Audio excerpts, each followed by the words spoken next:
Captain பெண்கள் மறுத்துவிட்ட நிலையில் ஒருநாள் போட்டிகளுக்கான கேப்டனாக இருக்கும் தோனியே டெஸ்ட் போட்டிகளுக்கும் கேப்டனாக நியமிக்கப்படலாம் என்று கூறப்படுகிறது.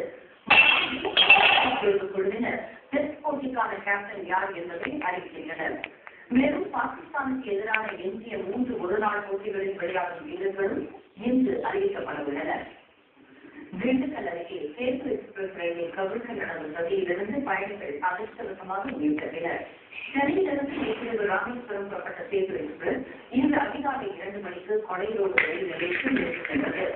ரயில் கவிழ்க்கும் ரோட்டில் மர்ம நபர்கள் கிராசிங் பாயிண்ட் அருகே தண்டவாள தூண்டு ஒன்றை செருகி வைத்திருந்தனர்.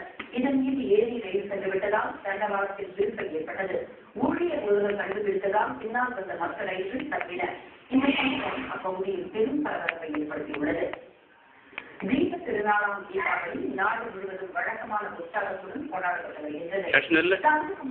தீபாவளி கொண்டாட்டங்கள் தொடங்கிவிட்டன. இன்று அதிகாலை எழுந்த மக்கள் முன்னோர்களை வழிபட்டு புத்தாடை அணிந்து உறவினர்கள் மற்றும் நண்பர்களுக்கு இனிப்புகளை வழங்கி மகிழ்ச்சியுடன் கொண்டாடி வருகின்றனர். சிறுவர் சிறுமியர் பட்டாசு வெடித்து மகிழ்ச்சியை வெளிப்படுத்துகின்றனர்.